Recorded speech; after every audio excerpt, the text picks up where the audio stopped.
Good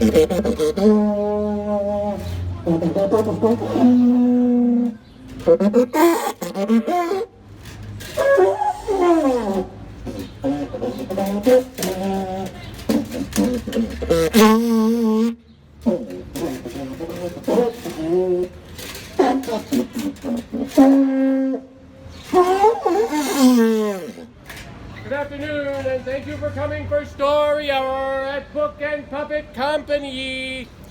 We're doing Father's Day Story Hours this week, and we are in beautiful Easton, Pennsylvania, Center Square in front of Crayola Experience. And today we're going to be reading a story about somebody who it's not about him being a father to like one kid or one family. It's about him being father to a lot of cats. And this book is called The Cat Man of Aleppo.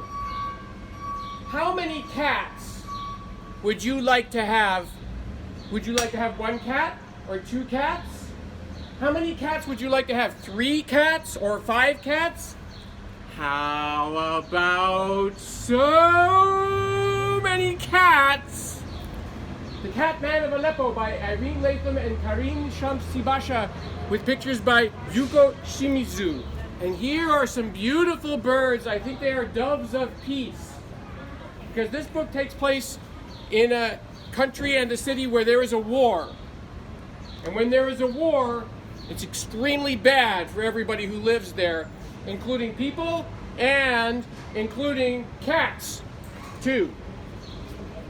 So this book is called The Cat Man of Aleppo. And Aleppo is a city just like Easton is a city. If you don't know what Aleppo is, that's a place. And here is a picture of the man, Cat Man of Aleppo, Muhammad Allah Al-Jalil. There's a picture of him, because he's a real person. Allah loves his city of Aleppo. He loves its narrow alleys and covered bazaars selling pistachios, jasmine soup, and green za'atar. He loves the boiled corn and dried figs offered on the street. Most of all, he loves the people of Aleppo. They are gentle, polite, and loving like him.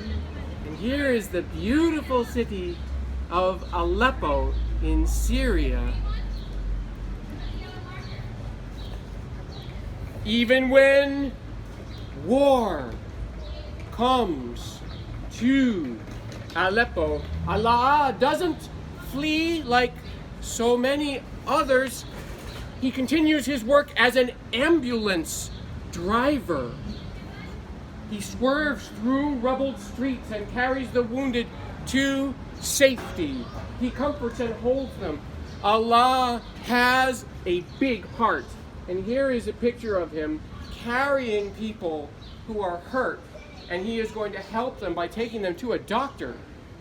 Where if you get hurt, if you have a boo-boo, you should go to a doctor. And Allah is taking them in this special car called an ambulance because they got hurt. Allah's work is important, but, or that's my favorite word, let's say but together, but he misses his loved ones. Where are they now? Are they safe? He misses the way things used to be before the war. Aleppo's city center no longer echoes with the rich, exciting sounds of copper pot pounding and traditional sword sharpening. His neighborhood is empty, except for the many cats left behind. The abandoned cats roam crumpled buildings and prowl filthy alleyways for food. Their homes have been destroyed And now no one is left to love them and stroke their backs. No one is there to give them food and water. The cat's lonely, confused faces remind Allah of the loved ones he has lost. So many goodbyes. So many people he hasn't been able to help. So many days he feels lonely and confused too. On his way home from work, Allah stops the ambulance. Two cats call to him from the branches of an ancient olive tree. Three more peek from a Syrian juniper tree. Allah's big heart swells with love for them. Bombs may still fall, and his loved ones may never come back to Aleppo. But there is something he can do. He can look after the cats. After his shift the next day, Allah uses the little money he has to buy fresh meat. When he unwraps the meat, the cats raise their heads and sniff the air. Can you sniff the air? They are extra hungry. Tai ata ata. Allah calls, "Here, kitty kitty."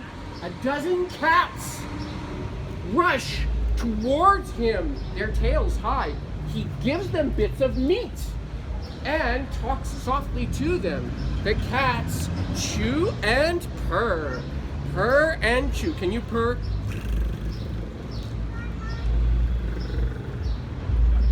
Soon their bellies are full, and so is Allah's heart.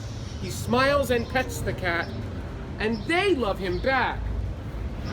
Allah brings meat and water for the cats every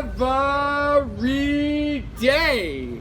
A dozen turns into 20, and 20 turns into 50.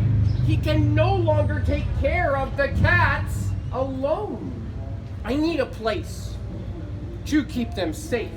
Allah tells his remaining neighbors, together we can save them all. Do you think they can save all these cats?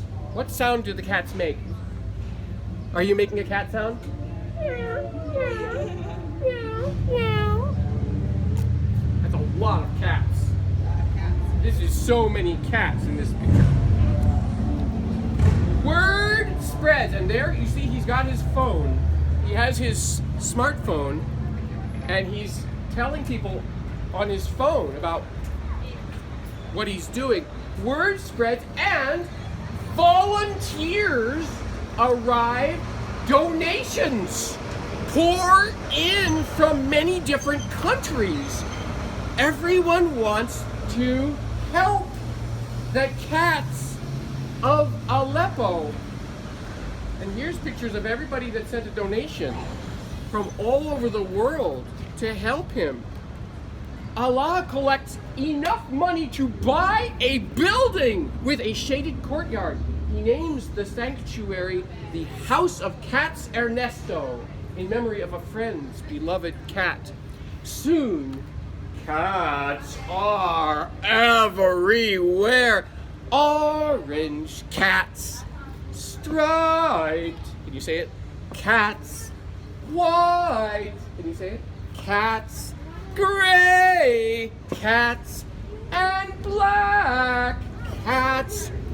For every cat, there's a dish of food and a bowl of water.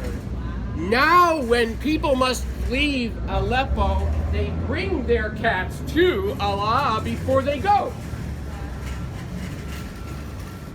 Hope and love fill people's hearts when they learn about the sanctuary's success. And they send more money. With so much support, Allah is able to rescue other animals too. Do you see what other animals he rescued? What did he rescue? A chicken! He rescued a chicken. And what else did he rescue? He rescued a dog! And even a monkey is there! He rescued a monkey! They're all living together. He builds a playground for the children still living in Aleppo. The kids can play too, and the cats can play. And the dog can play.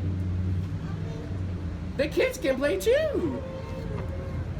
He helps dig a well so everyone can have fresh water. He distributes food, ma'amul and barazek cookies to the people he meets. Whoa! I think everyone wants a cookie. Did you want a cookie? Here's a cookie for you. Bing! Did you want a cookie? Here's your cookie. Bing! Thank you. Thank you. Allah's big heart is happy. All he did was love the cats, and that love multiplied and multiplied again. He still misses his loved ones and the way Aleppo used to be before the war. But, that's my favorite word, let's say but.